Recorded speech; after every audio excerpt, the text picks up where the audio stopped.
सिर जुदा धड़ धार दोहे जिनी जा देग में। सिर जुदा धड़ धार दोहे जिनी जा देग में। से मुर्कन पचार हाजिर जिनी जे हथ में।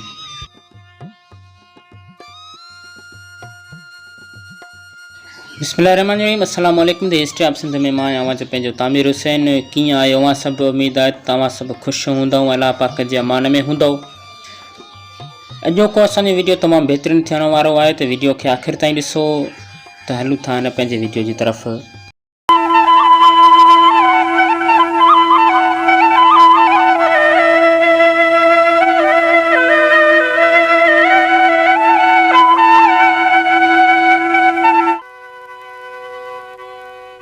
उस्ताद मंज़ूर अली ख़ान जेतिरी सिंधी मौसीक़ीअ जी ख़िदमत कई ओतिरी शायदि ई ॿिए कंहिं कई हुजे। हुनखे इहो एज़ाज़ बि हासिलु आहे त वधि में वधि सुरीला राॻी उस्ताद मंज़ूर अली ख़ान ई ठाहिया। हिन जे शागिर्दनि न रुॻो सिंध में पर सिंध खां ॿाहिरि बि पंहिंजो नालो कढियो ऐं पाण खे अमर बणाए छॾियाऊं। उस्ताद जे अहिड़नि शागिर्दनि मंझां उस्ताद गुलज़ार अली ख़ान बि हिकु हो। उस्ताद गुलज़ार अली ख़ान राग जी तमामु घणी ख़िदमत कई। हिन जो असुलु नालो गुलाब हो। संदसि मुर्शिद मेहदी शाह मथसि गुलज़ार अली नालो रखियो। उन वक़्तु गुलज़ार अलीअ जी उमिरि 10 साल हुई।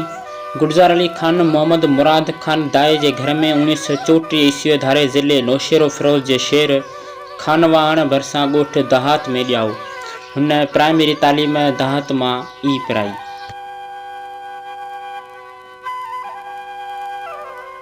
खेसि नंढे हूंदे खां ई ॻाइण जो शौक़ु हो। ॻाइणु हुनखे विरसे में मिलियो। 8 सालनि जी ॼमार में ॻाइणु शुरू कयईं। संदसि पीउ मोहम्मद मुराद ख़ान दायो बि ॻाईंदो हो।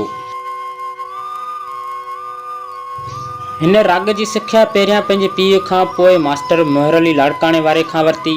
तॾहिं हू 15-16 सालनि जो हो। बैदि में उस्ताद मंज़ूर अली ख़ान खां सिखियाईं। उन वक़्तु हिन जी उमिरि 25 साल हुई।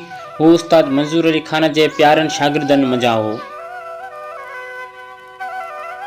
हिन उस्ताद मंज़ूर अली ख़ान खां तमामु घणो पिरायो हो ऐं उस्ताद वारो अंदाज़ पंहिंजायो हो, जंहिं करे बि हिन खे तमामु घणी मोट मिली।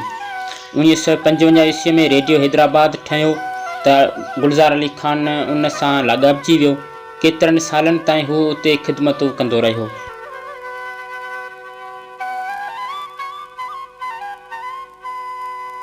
वरी जॾहिं मार्च 1983 ईस्वी में रेडियो खैरपुर शुरू थियो त उते हू हिकु मौसीक़ार जी हैसियत में कमु करणु लॻो।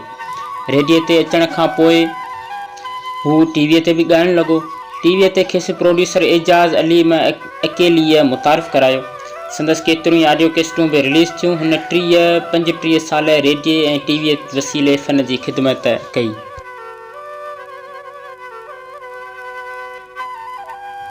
1985 ईस्वीअ खां बीमार रहणु लॻो। डॉक्टरनि खेसि न ॻाइण जी सलाह ॾिनी, पर उन जे बावजूदि हू ॻाईंदो रहियो। मथसि 2 भेरा अधरंग जो हमिलो बि थियो। दिलि ऐं बुकियूं मुतासिर थियूं।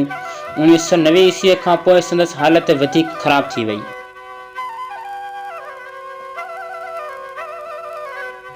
मुख़्तलिफ़ अस्पतालनि में संदसि इलाज करायो वियो, पर हू ज़िंदगीअ खां जंग हाराए वियो। जिना अस्पताल कराचीअ जे डॉक्टरनि खेसि लाइलाज करे छॾियो त माइट खेसि पंहिंजे अबाणे ॻोठु खणाए विया।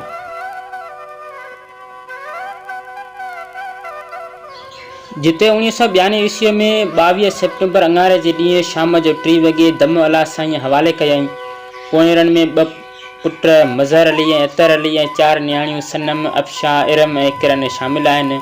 हू तक़रीबन सभु साज़ जहिड़ो का बाजो, तबलो, ढोलक, बैंचो, सितार, तंबूरो, वायलिन वग़ैरह महारत सां वॼाए वेंदो हो।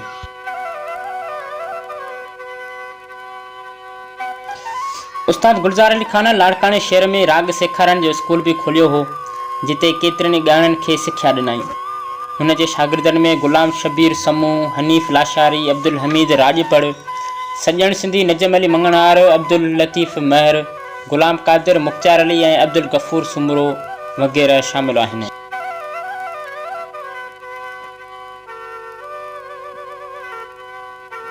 तव्हां सॼणनि खे वीडियो कीअं लॻो? उमेद आहे तव्हां सॼणनि खे वीडियो ज़रूरु पसंदि आयो हूंदो। सो असांजी हौसला अफ़ज़ाई जे लाइ हिन वीडियो खे बि लाइक करियो। अगरि चैनल ते पहिरियों भेरो आया आहियो त हिन यूट्यूब चैनल खे बि ज़रूरु सब्सक्राइब करियो। मिलंदासीं हिकु नए दिलचस्प हिस्ट्री वीडियो में। तेसि ताईं असांखे ॾियो इजाज़त। अल्लाह हाफ़िज़।